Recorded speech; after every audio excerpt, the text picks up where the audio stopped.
தாய் வீடு ஜனவரி 2025. ஈழத்து நவீன தமிழ் கவிதையில் பெண்ணிலைவாத கோட்பாடுகள். எழுதியவர் சீனா ரமேஷ். வாசிப்பவர் ஆனந்தராணி பாலேந்திரா. கருத்தியல் கோட்பாட்டு ரீதியாக அனைத்து பெண்களுக்கும் எல்லா காலங்களிலும் பொருந்தக்கூடிய பொதுவான வரையறைகளை தனக்குள் உட்படுத்தாத பெண்ணிலைவாதம், வரலாற்று சமூக நடைமுறைகளாலும் அதன் செயற்பாடுகளாலும் அதன் நோக்கு நிலையாலும் காலத்துக்கு காலம் புதிய நியமங்களுக்கூடாக தன் பரப்பெல்லைகளை விஸ்தீரணப்படுத்திக் கொள்கிறது.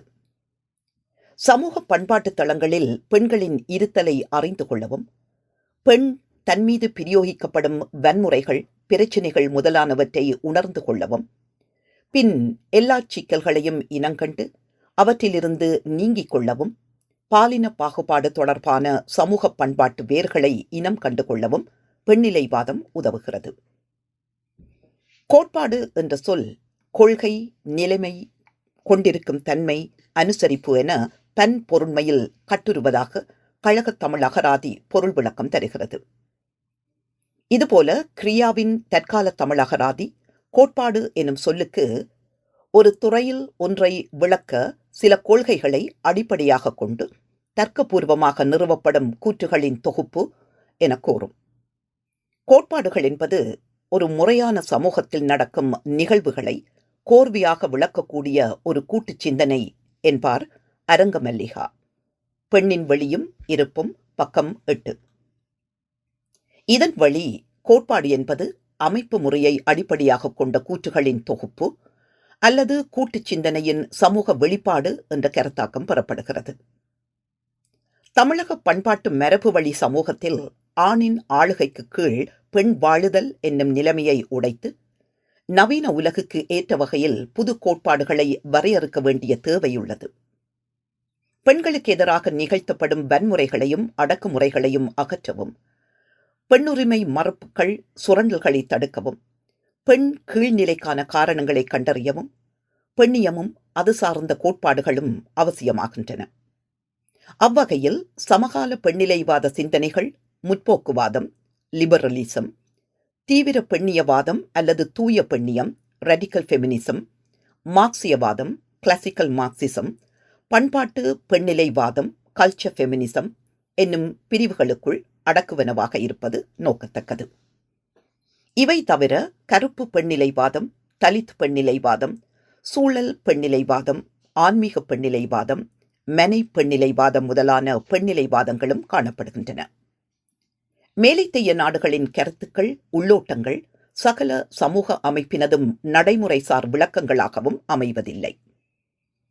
பன்முகப்படுத்தப்பட்ட பல்வேறு சிந்தனைகளின் விளைவாக தோன்றிய கோட்பாடுகள் வளர்முக நாடுகளில் பகுப்பாய்வுகளுக்கு உட்படுத்தப்படுவதும் இல்லை.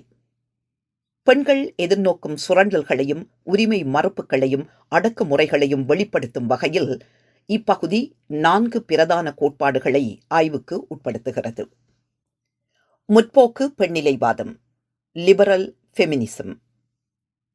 மேலை நாடுகளில் பகுத்தறிவு சிந்தனைகள் ஏற்பட்ட போது 1791 பிரான்சிய புரட்சி காலத்தில் ஆண்களைப் போலவே பெண்களுக்கும் உரிமைகள் கொடுக்கப்பட வேண்டும், பெண்ணை பாலியல் வழி நோக்காமல் மனித இனப்பிரிவாகவே காண வேண்டும் என்பதை வலியுறுத்தி முற்போக்கு பெண்ணிலைவாத கருத்துகள் தோற்றம் பெற்றன. மிதவாத பெண்ணியம், தாராளவாத பெண்ணியம் என்ற பெயராலும் முற்போக்கு பெண்ணிலைவாதம் அழைக்கப்படுகிறது. பெண்களுக்கு வாக்குரிமை, கல்வி, வேலைவாய்ப்பு, சமகூலி வழங்கப்பட வேண்டிய அவசியத்தை எடுத்துரைத்து இக்கோட்பாட்டை முன்னெடுத்துச் சென்றவர்களாக பெட்டி ஃப்ரைடன், மேரி வூல்ஸ்டோன்கிராஃப்ட், ஜான் ஸ்டுவர்ட் மில் முதலானோர் காணப்படுகின்றனர். குடும்ப நிலையில் சுய சிந்தனை, சுய முடிவெடுப்பு, சுய தேர்வு இவற்றை பெற்று பரஸ்பர மரியாதையுடன் தனித்துவம் உடையவளாக பெண்ணானவள் செயற்பட தேசிய பெண்கள் அமைப்பும் இங்கிலாந்தின் சமவாய்ப்பு ஆணைக்குழு கமிஷனும் தம்மை அர்ப்பணித்து வேலை செய்தன. முற்போக்கு பெண்ணிலைவாதம் பகுத்தறிவின் அடிப்படையில் உருவாக்கப்பட்டது. கடவுளுக்கு முன் ஆண் பெண் இருவரும் சமம் என இப்பெண்ணிலைவாதம் வலியுறுத்தியது. பெண் விடுதலை, சமத்துவம் முதலானவற்றை கல்வி அறிவை மேம்படுத்துவதாலும் சமூக சீர்திருத்த சட்டங்களை உருவாக்குவதாலும் அனைத்து பெண்களும் அடைந்து கொள்ளலாம் என்ற கருத்தை முன்வைத்தது. மிதவாத பெண்ணிலைவாதம், குடும்ப அமைப்பு, திருமணம், குழந்தைப்பேறு ஆகியவற்றை ஆதரித்து போற்றியது. ஆண் பெண் உறவாடும் முறையான குடும்ப அமைப்பை பின்பற்றிக் கொண்டு சமூக பழக்க வழக்கங்களில் மாறுதல்களை கொண்டு வந்த முற்போக்கு பெண்ணிலைவாத சிந்தனையை ஈழத்துக் கவிதைகளில் காணலாம். காலந்தோறும் அடிமைகளாய் உரிமைகள் மறுக்கப்பட்ட பெண்ணினம் தன் கட்டுக்களை உடைத்து வெளியேறத் துடிப்பதை பெண்ணின் மனோநிலைக்கூடாக ஔவையின் ஒரு தோழியின் குரல் என்னும் கவிதை வெளிப்படுத்தி நிற்கிறது. தோழி, எழுந்து வா, இன்னும் என்னடி இருட்டினில் வேலை, மீண்டும் மீண்டும் அடுப்படி தஞ்சமாய் அடிமை வாழ்வே தலையெழுத்தாக, எத்தனை நாள்தான் இந்த வாழ்வு, வேறு கொண்டு எழு. எமது உரிமைகளை வென்றெடுப்போம் ஔவையின் கவிதையைப் போன்றே 1984 தோழியில் வெளிவந்த சூர்யாவின் கவிதையும் பெண்ணினத்தின் விடுதலைக்காய் அனைத்து பெண்களும் ஒன்றிணைந்து போராட வேண்டிய அவசியத்தை கூறி நிற்கிறது. இருட்டறையில் முடங்கி கிடக்கும் நம் தோழியரின் துயில் கலைக்க, நெருப்பு கொள்ளியுடன் போராடும் நம் சிநேகையரின் வெம்மை போக்க, பெண் விடுதலை எனும் தீபத்தை நம் நாட்டில் ஏற்றவா தோழி, நாம் இருவரும் சேர்ந்து நடப்போம். தோழி 1984, பக்கம் 3. 1987 அன்று நங்கை இதழில் வெளிவந்த ஆதிலட்சுமி சிவகுமாரனின் விடியலும் காத்திருக்கிறது என்ற கவிதையும் இத்தளத்தில் பயணிக்கிறது. பெண்களுக்கான சமூக கடமைகளை வரையறுத்துவிட்டு பெண்களை அடிமைகளாக கருதி கொண்டு அவர்களை வீட்டுக்குள் முடக்கி வைத்திருக்கும் சமூகத்தின் மீதான அதிருப்தி நிலையை இக்கவிதை கோடிட்டு காட்டுகிறது. உன்னைச் சுற்றி உட்கார்ந்து கொண்டு ஊளையிடுபவர்களை உயர்வென்று நினைத்து ஒதுங்கி விடாதே அம்மா. உன் உள்ளத்தினுள்ளே உறைந்து கிடக்கின்ற உணர்வுகளுக்கு உருவம் கொடுத்து பார். பூட்டிய வீட்டிற்குள்ளே புழுங்கி கிடந்தது போதும். புறப்பட்டு வா. மந்தை கூட்டமாய் மகளிரெல்லாம் முடங்கி கிடந்த கதை எங்கள் முந்தையருடனே முற்றுப்பெறட்டும். பெண்ணே, துடைத்துவிடு கண்ணீரை, உடைத்துவிடு உன் விலங்குகளை. வெளியே வா. வெளிச்சம் மட்டுமல்ல, விடியலும் காத்திருக்கிறது. நங்கை, மார்கழி 1987, பக்கம் 2. தாய்வழி சமூகத்தில் பெண்கள் உரிமையோடும் அதிகாரத்தோடும் வாழ்ந்தனர். இன்றைய சூழலில் ஆணாதிக்க மையம் தகர்க்கப்பட்டு பெண்களின் அதிகார அமைப்பில் மாற்றங்கள் கொண்டு வரப்பட்டு பெண் தனக்கே உரிய உரிமையோடு சுதந்திரமாக பிரத்தியேகமாக இயங்க வேண்டும் என்பதை வாசுகியின் கவிதையானது எடுத்துரைக்கிறது. உன்னைப் போன்றே நானும் நினைக்கின்றேன். நான் ஒரு சின்ன குருவிதான். எல்லா திசையிலும் ஒரே தரத்தில் பறக்கும் அவா கொண்டவள். சுற்றிச் சுற்றி பறந்த எனக்கு புன்னகைக்காத பூக்கள் இல்லை. எந்த வாசலும் மூடியதும் இல்லை. ஆயின் நீ மகிழ்வுடன் திறந்த கதவோடு மட்டும் எந்தன் கனவுகளின் உலகம் தெரிந்தது. பரந்த திக்குகளில் அலைதல் மறந்து ஒரு திசை பறத்தல் உறுதியாயிற்று. எந்த திசை அது? பெண் இதழ், தொகுதி 6, 2001, பக்கம் 18. மனிதன் மனிதனாக வாழ வேண்டும். பூவுலகில் ஆண் பெண் சமத்துவம் பரஸ்பரம் பேணப்பட வேண்டும். அதிகார வன்முறையற்ற பெண்ணானவள் தனக்குரிய உரிமைகளோடு மதிக்கப்பட வேண்டும் என்பதை பஹீமா ஜஹானின் அவள் அவளாக என்ற கவிதை சமூக நடைமுறைகளுக்கூடாக பதிவு செய்கிறது. ஆணாதிக்கத்துக்குள் நலிவுண்டு காலாதி காலமாக பெண்படும் அவல நிலையை இக்கவிதை உணர்த்தி நிற்கிறது. காலங்காலமாக நீ வகுத்த விதிமுறைகளின் வார்ப்பாக அவள் இருக்க வேண்டுமென்றே இப்போதும் எதிர்பார்க்கிறாய். உனது வாழ்வை வசீகரமாக்கிக் கொள்ள விலங்குகளுக்குள் அவளை வசப்படுத்தினாய். நாட்குணங்களுக்குள் அவள் வலம் வர வேண்டுமென்றே வேலிகள் போட்டாய். அந்த வேலிகளுக்குள் அப்பாலுள்ள எல்லையற்ற உலகை உனக்காக எடுத்துக்கொண்டாய். எல்லா இடங்களிலும் அவளது கழுத்தை நெரித்திடவே நெருங்கி வருகிறது உனது ஆதிக்கம். அவள் அவளாக வாழ வேண்டும். வழிவிடு. யாத்ரா இதழ் 3, 2000ஆம் ஆண்டு, பக்கம் 56, 57. கல்வி, உயர்ந்த பதவிகள், பொருளாதார வளர்ச்சி, சமூக பொறுப்புகள் போன்றவற்றில் பாலின சமத்துவம் என்பது சற்று முன்னேற்றமாக காணப்படுகின்றது என்று கூறினாலும், பாலின சமத்துவம் என்பது இலங்கையின் கிராமப்புறங்களில் இட்டாக்கனியாகவே காணப்படுகின்றது. பெண்களுக்கு சமுதாயத்தில் உள்ள மதிப்பும் அவர்களை கணக்கிடுவதும் ஆண்களை சார்ந்ததாகவே காணப்படுகின்றது. பெண்ணானவள் ஆணினால் வரையறுக்கப்பட்ட எழுதப்படாத மரபு சட்டகத்துள் கட்டுண்டு வாழ பழகிய ஒருவராகவே காணப்படுகின்றாள். பெண்கள் முன்னேறுவதற்காக இலவச கல்வி உள்ளிட்ட வசதிகள் நாட்டு மக்கள் தொகையில் மிகவும் உயர்ந்தளவு சதவீதம் என்று காணப்பட்டாலும், இலங்கையில் உள்ள தொழிலாளர் படையில் பெண்கள் சிறுபான்மையினராகவே காணப்படுகின்றனர். 18 வயதுக்கும் மேற்பட்ட 64% அளவு தொழிலாளர்கள் படையில் இருக்க வேண்டிய பெண்கள் தற்போது தொழில் செய்யாமல் இருப்பதற்கு காரணம், பெண்ணானவள் நாளாந்தம் பாலியல் ரீதியான மன உளைச்சல்களுக்கும் மன அழுத்தங்களுக்கும் ஆளாகுவதே ஆகும்.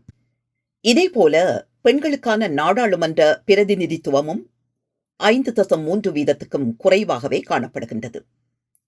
அரசியல் சாக்கடை என்பதால் பெண் அதனை நாடிச் செல்வது குறைவாகவே உள்ளது. தம் சமூக அந்தஸ்து பாதிக்கப்படும் என்ற அச்சத்தால் பெண்கள் அரசியலினை நாடிச் செல்வதில்லை. அண்மையில் நடந்த தேர்தலிலும் பெண் பிரதிநிதித்துவம் குறைவாகவே உள்ளது. பாலின சமத்துவம் என்பது ஆண்களுக்கு எதிரானது அன்று. இச்சமூகத்தில் ஆணும் பெண்ணும் சமமானவர்கள். உடல் மொழி ஆகியவற்றைக் கொண்டு பெண் ஒடுக்கப்படுவது தடுக்கப்பட வேண்டும். பெண்ணை என்றும் ஆணின் போகப் பொருளாக பார்ப்பது தவிர்க்கப்பட வேண்டும். இவை ஒவ்வொரு ஆண்மகனின் மனதிலும் எழ வேண்டும். இதனை விஜயலட்சுமி சேகரின் வெளிறிப்போன கிழக்கு என்ற கவிதை ஆழ் படிமங்களுக்கூடாக வெளிப்படுத்தி நிற்கிறது. கிழக்கு வெளுத்தது, கீழ்வானம் சிவந்தது, பறவைகள் தம் கூடுகளை விட்டு வெளியே பறந்தன. கிழக்கின் உதயம் பல மலைகளை உடைத்து நிகழ்ந்தது. பல்ஸ், பக்கம் 79. உடைந்து போன வாழ்க்கை, கடந்து போன சந்தோஷமற்ற காலங்கள் கழியப்பட்டு புதிய வாழ்வை நோக்கிய பயணமாக பெண்ணின் வாழ்வு இருக்க வேண்டும் என்பதை இக்கவிதை வெளிப்படுத்தி நிற்கிறது. தாகம் இதழில் தை 1985, 1986 வெளிவந்த ரங்காவின் அவள் அவளாக கவிதை ஆண்மையவாதத்துக்குள் புதையுண்டு போன பெண்மையை வெளிச்சம் போட்டு காட்டுகிறது. பல்வேறு இக்கட்டான சூழலில் பெண் தன்னை அடிமையாக எண்ணாது, கருதாது, ஒப்புக் கொடுப்பதை பட்டவர்த்தனமாய் சாடும் இக்கவிதை ஆதிக்க சக்திகளிலிருந்து பெண் விடுபட வேண்டிய தேவையையும் உணர்த்தி நிற்கிறது. ஒளிபடரும் மாலை பொழுதில் அவள் தூக்கம் கலைந்தெழுந்தாள். கூட்டலும் துவைத்தலும் மினுக்கி கழுவலும் சமைத்தலுமாய் நாள் முழுக்க வியர்வையில் குளித்தவள் இருள் சூழ்கையில் மதுவாய் அவன் மனிதனில் 3 முடிச்சிடுதற்காய் கொட்டிய லட்சமும் கொடுத்த உழைப்பும் பஞ்சு மெத்தையில் நிர்வாணமாய் ஒவ்வொரு இரவும் பிறந்த மேனியை திறந்து காட்டுதற்காய் இத்தனை காலமாய் பேணி வளர்த்திருந்தாள். இலங்கை போன்ற ஆசிய நாடுகளில் பெண்ணை ஆணோடு ஒப்பிட்டு 2ஆம் நிலையில் வைத்து பார்க்கும் நிலை நெடுங்காலமாய் காணப்படுகின்றது. பெண்கள் மென்மையானவர்களாகவும் உடலால் ஆணை விட வலுவற்றவராகவுமே பார்க்கப்படுகின்றனர்.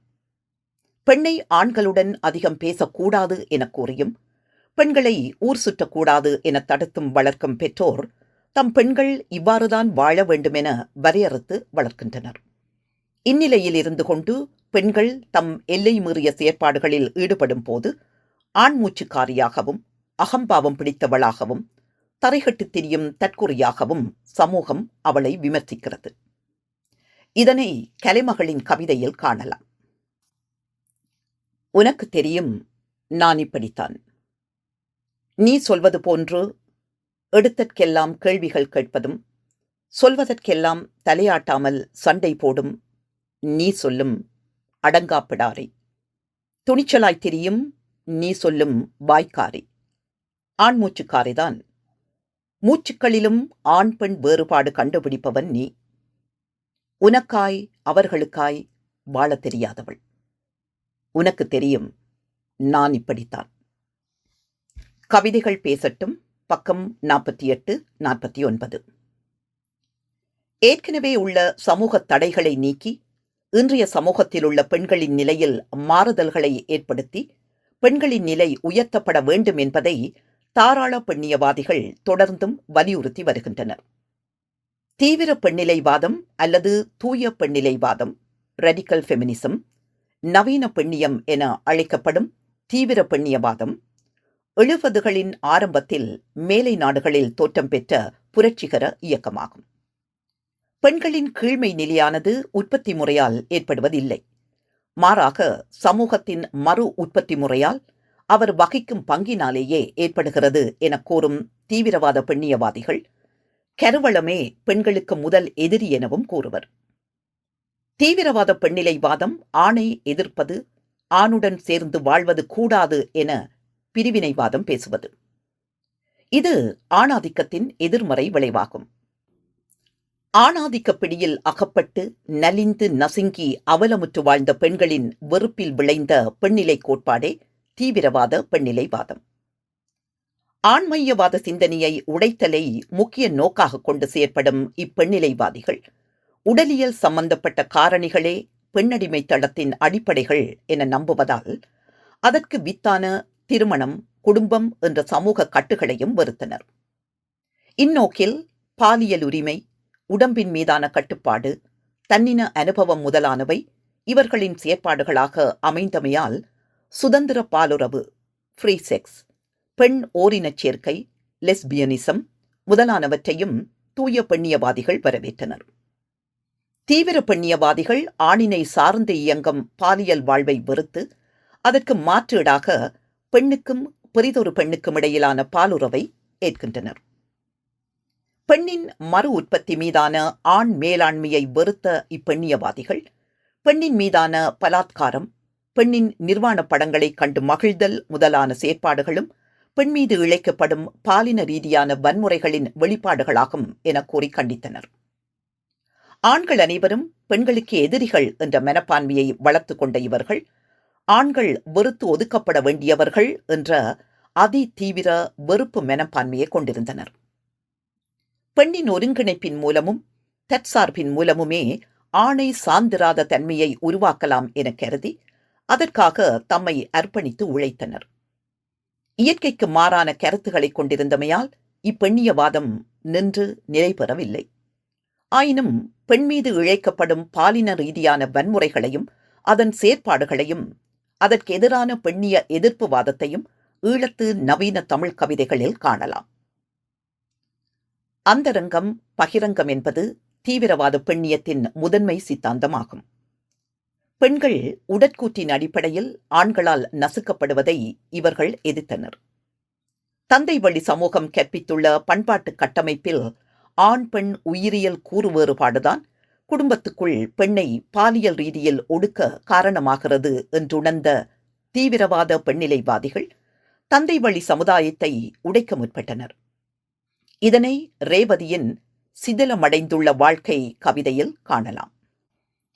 ஓர் பெண் தன் கணவன் தன்னை சந்தோஷப்படுத்த முடியாதவன் என்பதால் அவனை நிராகரிக்கிறாள். அதன் நேர்மை எனக்கு பிடித்து போகிறது. நாங்கள் இப்போது என்ன செய்யப் போகின்றோம்? வாழ்தலுக்கான தேவையை அங்கீகரிக்கப் போகிறோமா? இல்லை வெற்று கலாசாரம் பேசி எங்களை சுற்றி எல்லாவற்றையும் குப்பைகளாக்கப் போகிறோமா? எல்லாவற்றையும் விட வாழ்தலிற்கான தேவைகளை ஏற்றுக்கொண்டு வழிகளை உருவாக்கி கொடுக்கப் போகிறோமா? புரியவில்லை. ஒலிக்காத இளவேனில் பக்கம் 25. தீவிரவாத பெண்ணிலைவாதம் ஆணை விட பெண் உயர்ந்தவள் என்ற கருத்தை வலியுறுத்துகிறது. தாய்வழி சமூகத்தின் போக்கை வரவேற்கும் தீவிரவாத பெண்ணியம் பெண் தலைமைத்துவத்தை தன்னுள் வரித்துக் கொண்டுள்ளது. இதனால் ஆண் தலைமைத்துவத்தால் உருவாக்கப்பட்ட அனைத்து அமைப்புகளையும் சமூக மதிப்புகளையும் உடைத்தெறிந்து தேசமெங்கும் பெண்ணாட்சியை நிலைநிறுத்துவதே இவர்களின் குறிக்கோளாகும். இதனை ஆதிலட்சுமி சிவகுமாரின் பேடுகளும் கூவ வேண்டும் என்ற கவிதை எடுத்துரைக்கிறது. கோழிகளே, நீங்கள் ஏன் கூவுவதில்லை? அதிகார அறைகூவல் ஆண்களுக்கே சொந்தமென்றே அலட்சியமா? அல்லது பேடுகள்தானே நாங்கள் என்ற பேதமை உணர்வுகளா? எதுவாக இருந்தாலும் அது சதிகார சூழ்ச்சி என்று சத்தியமாய் உணர்ந்திடுவீர். கோழிகளே, செட்டைகள் உமக்குண்டு சிறகடித்து பறப்பதற்கு. சுதந்திரம் வேண்டி இனிமேல் சிகமதில் கூவிடுவீர். என் கவிதை, பக்கம் 10. ஈழத்து தமிழ் சூழலில் லெஸ்பியன் தொடர்பாக முதலாக கவிதைகளில் பதிவு செய்தவர் நிக்ஷா ஆவார். சரிநிகரில் நிக்ஷா எழுதிய இரு லெஸ்பியன் என்னும் கவிதை முற்றிலும் புதிய உள்ளடக்கத்தை பாடுபொருளாக கொண்டது. ஒரு மாலை பொழுது அலைந்து திரிந்ததில் இருவரும் களைத்திருந்தோம், வியத்திருந்தோம். எனது மடியில் தலை வைத்து படுத்திருந்த அவளது கண்களினால், அது என்ன? வாழ்வில் முதலாக எனது இதயத்தை துளைத்துச் சென்ற அம்பு என்னை இன்று சிறிது சிறிதாக கொலை செய்கிறது. சுல்ஃபிகாவின் உனக்காக அல்ல என்னும் கவிதை ஆணாதிக்க சமூகத்தில் பாலியல் விளைபொருளாக பெண் சித்தரிக்கப்படுவதையும், மிருகத்தனமான முறையில் பெண்ணுக்கு இழைக்கப்படும் பாலியல் ரீதியான வன்முறைகள், சுரண்டல்களையும் கண்டிக்கிறது. கொட்டி கிடக்கிறது பெண்ணின் பாலியல். அது அவளுக்காக, அவளின் இயற்கையாக. எமக்கு வேண்டாம். பாலியலின் பின்னால் அலைகின்ற சமூகம் எமக்கு வேண்டாம். அடுத்தவரின் பாலியலை கொள்ளையிடும் சமூகம் எமக்கு வேண்டாம்.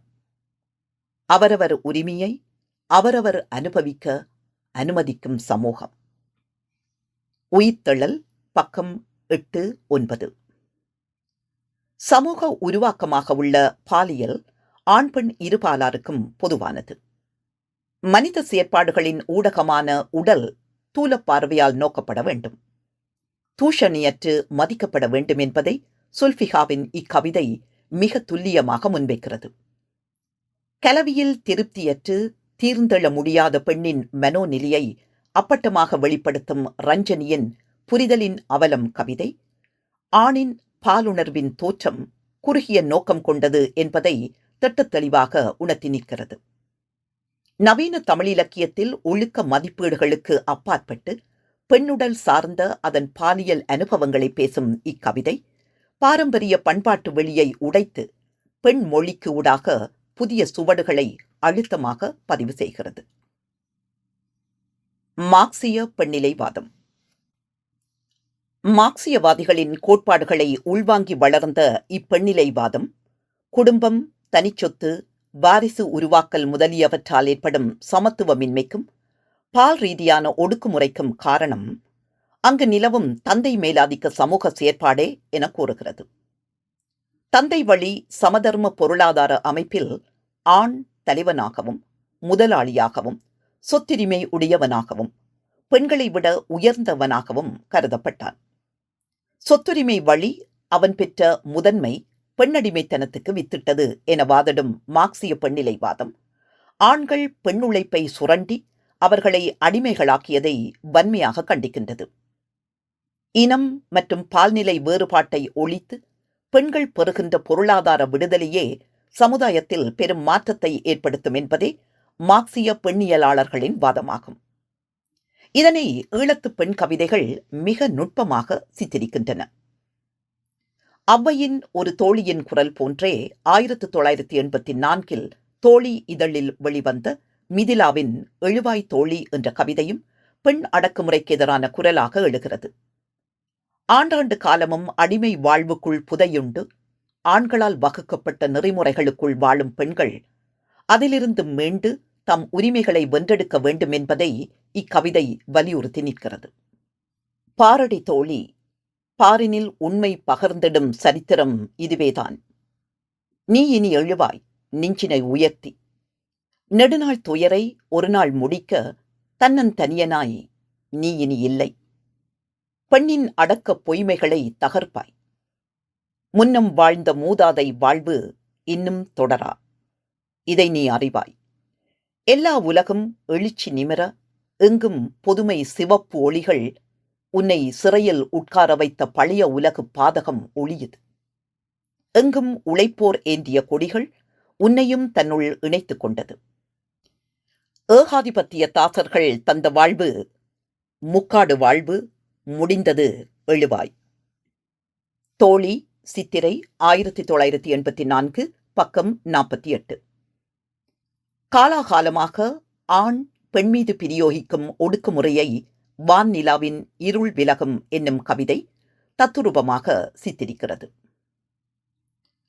அடுப்படியில் அறுசுவை உணவோடு வெந்து அவிந்தோம் நாம். எங்கள் ஆசைகள் யாவும் விறகுடன் எரிந்தே சாம்பராயின. ஆணாதிக்கம் உணவோடு எம்மையும் சப்பு கொட்டி சாப்பிட்டுக் கொழித்தது. மதமும் பண்பாட்டு கோலமும் இறுகப் பிணைந்திருந்ததை கட்டறுத்துக் கொண்டு வானை தொட்டுவிடத் துணிந்தோம் நாம் இன்று. கீழ்வானம் சிவக்க ஒளியை உமிழ்ந்தபடி எழுந்தான் இளம்பரதி. எம்மை எரித்து வதைத்த கொடிய இருள் எங்கே ஓடிற்று? பெண்ணே, இது இன்றைய பொழுது உனக்காக வெடிந்தது. எழுந்து சுற்றிப்பார் என்று காதோரம் சொல்லிப் போனது காற்று. எழுதாத உன் கவிதை பக்கம் 48, 49. பெண்ணியத்தின் எழுச்சி ஒரு நாள் ஆணுக்கு நிகர் பெண் என்னும் சமத்துவத்தை பெற்று நிற்கும் எனக் கோரும் வான்நிலா, மரபு வழியாக பெண்ணுக்கு இழைக்கப்பட்டு வரும் வன்முறைகள் தகர்க்கப்பட்டு பெண் பெண்ணாக எழுந்து நிற்பாள் என்பதையும் இக்கவிதையினூடாக எடுத்துரைக்கிறார். வாழ்வின் துயரங்களைக் கண்டு வெறுமனே புலம்பிக் கொண்டிராமல் அவற்றை மாற்றும் வழிமுறைகளையும் தீர்வுகளையும் எடுத்துரைத்து அவற்றின் வழி மக்களை சுபிட்சமான எதிர்காலத்தை நோக்கி வேறு நடை போடச் செய்யும் நிகரமை இயல்பு நவிச்சி என்னும் சமதர்ம சோசியலிச கருத்தியல்வாத தன்மைகளை உள்வாங்கி ஈழத்து பெண் கவிஞர்கள் கவிதைகளை படைத்தனர். பெண் ஆளுமைகளால் படைக்கப்படும் ஈழத்து நவீன கவிதைகளில் பெரும்பாலானவை இத்தளத்திலேயே கட்டமைக்கின்றன. அனாரின் கோரிக்கை என்னும் கவிதை நிகரமை இயல்பு நவிச்சியை உள்வாங்கி அதிகார வன்முறைக்கு எதிரான எதிர்ப்பின் குரலாக ஒலிக்கிறது. உனது பணிப்பின் பேரில் நான் பிறக்கவில்லை. என்னை நிர்பந்திக்காதே. எனது குரல் தனித்துவமானது. என் ஆற்றலும் சிந்தனையும் திருத்தச் சட்டங்களாலும் புதிய ஏற்பாடுகளாலும் வேலிகளை விசாலப்படுத்தாமல் விலகினில். நீ நினைத்தபடி சேர்க்கவும் கழிக்கவும் செப்பனிடவும் களிமண் பொம்மையல்ல நான். மூக்கும் முழியும் மூளையும் உள்ள பெண். நீ வைத்திருக்கும் அளவு பாத்திரத்தில் என்னை ஊற்றி வார்த்துவிட இனியும் எண்ணாதே. மன்னிக்க, உனது பணிப்பின் பேரில் நான் பிறக்கவில்லை. ஓவியம் வரையாத தூரிகை பக்கம் 39, 40. திருமணத்தின் பின் ஆண் தலைமைத்துவத்தில் பெண்ணானவள் தொழில் அடிப்படையில் சுரண்டப்படுவதையும் அச்சுரண்டல் வெளியுலகுக்கு தெரியாதபடி மறைக்கப்படுவதையும் சந்திரா இரவீந்திரனின் பிணவலி என்னும் கவிதை எடுத்துரைக்கிறது. இன்னுயிர்க்காக என் சுயமெல்லாம் அழித்து என்னை அதற்காய் அர்ப்பணமாக்கிய கணத்திலிருந்து என்னிடமிருந்து நகர்ந்து போன இனிய உலகை எண்ணி நேற்று வரை நான் கண்ணீர் சிந்தியதில்லை. முகத்தில் முளைத்திருந்த கோரப்பற்கள் நான் அறியாமலே என்றோ என்னை கொன்றுவிட்ட சேதியினை கொல்லைப்புறத்தில் உலாவும் பழைய மூச்சும் காற்றும் பறக்கும் சேலை துண்டுகளும் மெல்ல மெல்ல கதை சொல்லிக் கொண்டிருக்கின்றது. உதடுகள் தைக்கப்பட்டு சிறகுகள் ஒடிக்கப்பட்டு உயிர் துளிகள் சிதறிவிட்ட இக்கணத்தில் உனது பிணத்தை பார்த்து நானே அழுவதைத் தவிர என்னால் வேறெதுவும் முடியவில்லை. பிணவலி ஊடறு 2002 பக்கம் 101, 102. பழைய மாயைகளை கிழித்தெறிந்து புதிய மாற்று சிந்தனைக்கு வடிவம் கொடுத்த மார்க்சிய பெண்ணிலைவாதிகளால் வர்க்க பால் ஏற்ற தாழ்வுகளுக்கும் ஏனைய அனைத்து ஏற்றத்தாழ்வுகளுக்கும் அதிகார உறவுகள் முக்கிய காரணமாக இருக்கிறது என்ற நிலைமையில் தம் கருத்துக்களை முன்வைத்தனர். அதே சமயம் 1960களில் அமெரிக்க பொருளாதார நிலைமை நெருக்கடிக்குள்ளான போது மாணவர் இயக்கம், சிவில் உரிமை இயக்கம், யுத்த எதிர்ப்பு இயக்கம், பெண்கள் இயக்கம், சூழல் இயக்கம் போன்றவை மார்க்சியத்தை நோக்கி புதிய வினாக்களை தொடுத்தன. வேலையின்மை, பணவீக்க முதலான பிரச்சினைகள் இடதுசாரி தொழிலாளர்களை வர்க்க அரசியலை நோக்கி திருப்பிய தருணத்தில் பெண்ணிலைவாத பிரச்சினைகள் முக்கிய கவனத்தை பெறவில்லை. வேலையில்லா பிரச்சினை தோன்றிய இக்கட்டான நிலையில் பெண்கள் வேலையிலிருந்து நீக்கப்பட்டு வறிதான பகுதிகளுக்கு ஆண்கள் நியமிக்கப்பட்டனர். மார்க்சியமும் பெண்ணிலைவாதமும் மிக முற்போக்கான கூட்டிணைவு நோக்கி. ஹெய்டி ஹார்ட்மன், தமிழாக்கம் மௌ சித்திரலேகா. இதனால் இவர்களால் அடுத்த கட்டத்தை நோக்கி நகர முடியாதுள்ளது. பெண்கள் சொந்த அமைப்புகளையும் பல தளங்களையும் நிறுவி மக்களை ஒன்று திரட்டக்கூடிய சமூக பார்வையை உருவாக்கி அதிகார அடுக்கற்ற சமூகத்தில் மார்க்சிய பெண்ணிலைவாதிகள் ஒருங்கிணைந்து பணியாற்றினால் வரலாற்று வளர்ச்சி போக்கில் ஒரு மாற்றத்தை நிர்மாணித்துக் கொள்ளலாம். பண்பாட்டு பெண்ணிலைவாதம். மரபு வழிவந்த பண்பாட்டை போற்றும் பண்பாட்டு பெண்ணிலைவாதம் பெண்களின் கீழ்நிலைக்கு காரணம் உயிரியல் ரீதியான அமைவன்று, மாறாக உளவியல் ரீதியான அமைவே என காரணம் கூறுகின்றது. சமூகம் தார்மீகமாக வகுக்கப்பட்ட நெறிமுறைகளுக்கு அமைய வாழ்வதே பெண்ணின் வாழ்வு என கூறும் இப்பெண்ணிலைவாதிகள் பிறரின் மீது பெண்கள் அன்புடையவராக இருத்தல், தியாக சிந்தனை மிக்கவராக காணப்படல், தயாள சிந்தனையுடையவராகவும் விட்டுக் கொடுக்கும் மனப்பாங்கு மிக்கவராகவும் விளங்குதல், போட்டியின்மை, கூட்டுறவு, தாய்மை, ஒழுக்கம், பொறுமை, ஒப்புரவு, தொண்டு போன்ற உயிரியல் ரீதியாக அளிக்கப்பட்டுள்ள பண்புகளை கொண்டவராக பெண்கள் விளங்குதல் நல்ல சமூக உருவாக்கத்துக்கு வழிவகுக்கும் என கூறுவர். பெண்மைக்குரிய இலக்கணங்களை வகுத்தவர்களில் தொல்காப்பியர் முக்கியமானவர். பெண்ணின் இயல்புகளை அடிப்படையாக கொண்டு 9 குணங்களை பெண்ணுக்கு வகுத்தவராக தொல்காப்பியர் விளங்குகின்றார். அச்சமும் நாணும் மடனும் முன்துறுதல் நிச்சமும் பெண்பாற்கு உரிய என்ப. தொல்காப்பியம் களவியல் 8. அச்சம், நாணம், மடம் என்னும் 3 குணங்களும் எப்பருவத்திலும் பெண்ணுக்குரிய குணங்களாக வரையறுத்த தொல்காப்பியர் செறிவும் நிறையும் செம்மையும் செப்பும் அருளும் அருமையும் பெண்பாலான. தொல்காப்பியம் பொருள் 15 என கூறுவார்.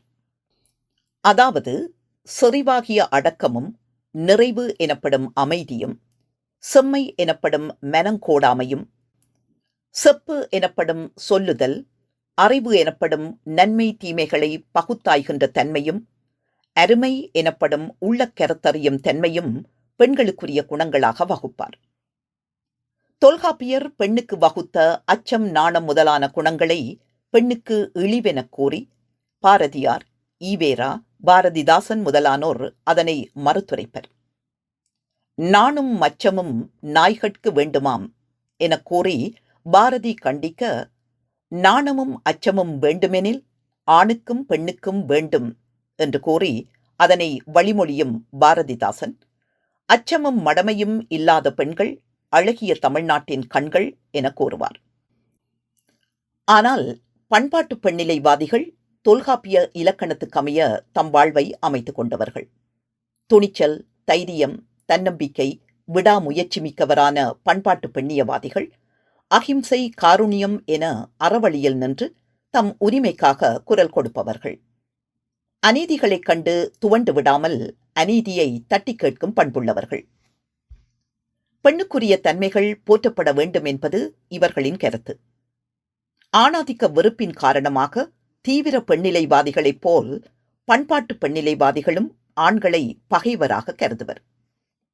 ஈழத்து பெண் கவிஞர்களின் கவிதைகள் பலவற்றில் பண்பாட்டு பெண்ணிலைவாத கருத்துக்கள் விஞ்சி நிற்பதை காணலாம்.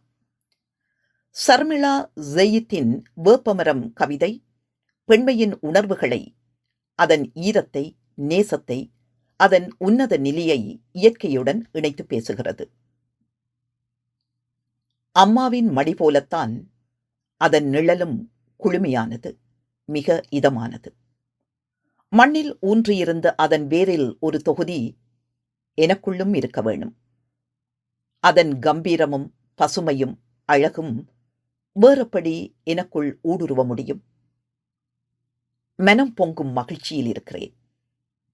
என்னை ஒரு மரமென அங்கீகரித்ததனால் வேரோடு சாயும் வரையிலும் என் கிளைகளில் பந்தமரும் எல்லா ஜீவராசிகளுக்கும் நிழல் தருவேன். நீங்காத நிம்மதியை தருவேன்.